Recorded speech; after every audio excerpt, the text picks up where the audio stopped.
The Orkney Islands are filled with history, thousands of years of history.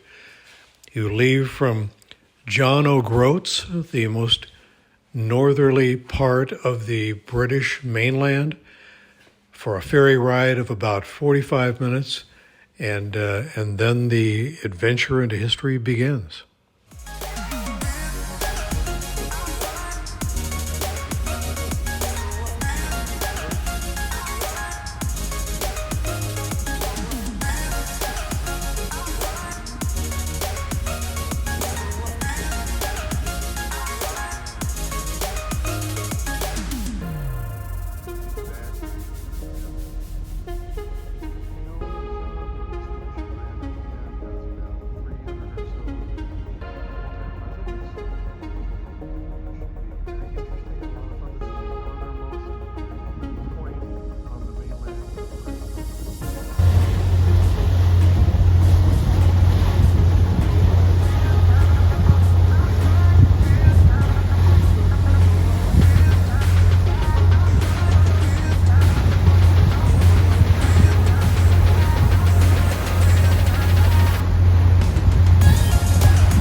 Causeway line, Big Country blocks. And the sea out at the other side of the barrier, that's the North Sea out there.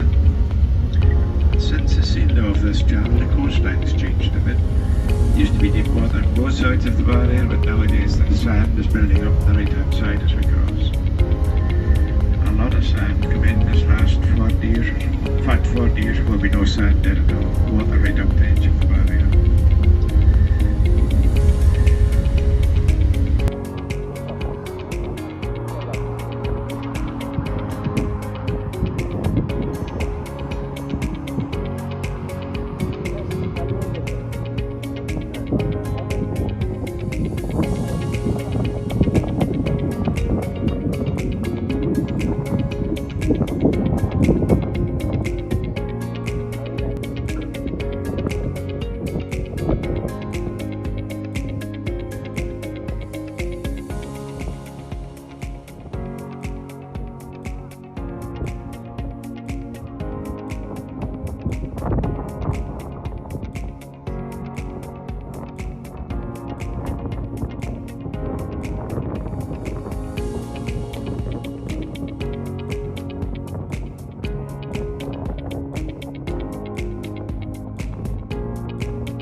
Tell you what, before we actually talk about the ring, let me just flag up something that we like to brag about here in Orkney, and that is the fact that we have a World Heritage Site. You know, we worked very hard to get that, and so I think we should shout about it as often as we possibly can.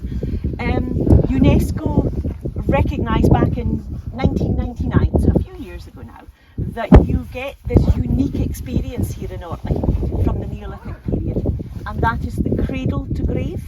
It's the lived experience of people from 5,000 years ago, and it's a slightly different, slightly unusual listing. I think when we think of World Heritage, we usually think of a place or perhaps a landscape. For you guys from the States, it's usually a national park or something.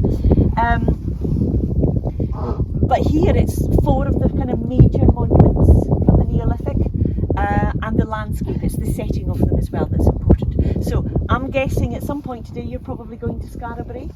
Yes. Yes. Scarabray is 5 miles up that way, and what you will find there is this incredible insight into how people, ordinary, average people, were living 5,000 years ago.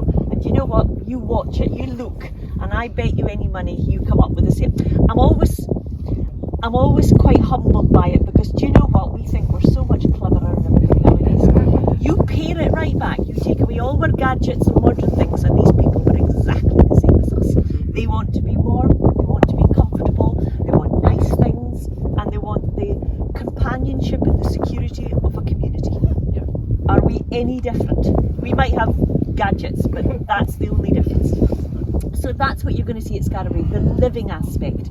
Across the water there is the tomb of Maes Howe, and it doesn't matter what culture or society we're looking at, it's always important how people deal with their dead, and that is considered to be one of the finest chamber tombs in Northern Europe. So that's how the living there, the dead down there, and then sitting in the landscape between the two, we have these two stone circles. We have the standing stones of Stennis just down the road, which I'm guessing you've just passed by the direction the bus is going. That's a very, very significant ring. It's the oldest known stone circle in the British Isles. So for whatever purpose they started building these stone circles, it starts down there and then it radiates down through Britain. Then we have what is the largest henge in Scotland, third largest in the country, here at Frog. So again, another significant ring. So by visiting those 4 sites, you've visited the World Heritage Site of the Heart of Neolithic. So this ring, first of all, it's about the setting of it.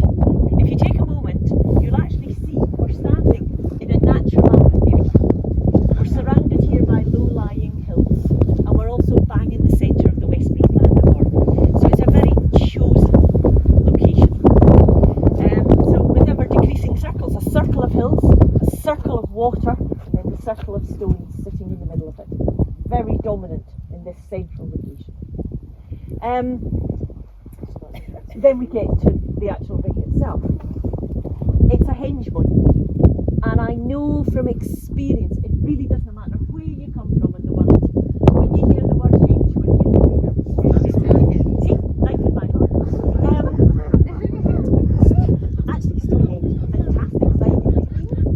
Yeah, I mean it's phenomenal, absolutely. Actually, it's one of those sites that I think. And you're having John, you've got the piece de resistance, and we love John. He's such a nice guy. Such a nice guy. Yeah, definitely struck one. Yeah.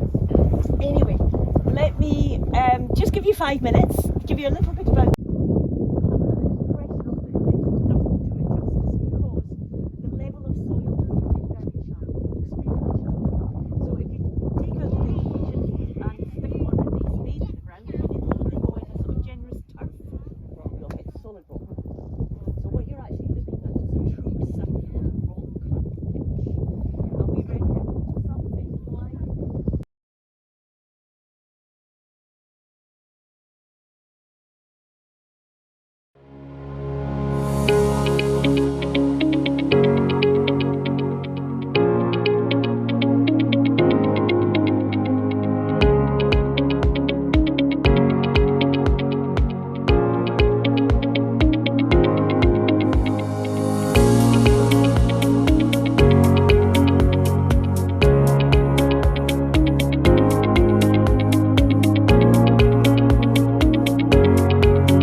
Cathedral of St. Magnus is in the town of Kirkwall on the main island of Orkney. Construction of the cathedral was started in 1137. It had several hundred years worth of additions. And interestingly enough, the skull of the saint is actually in the church behind a pillar on a wall. You can see the plaque.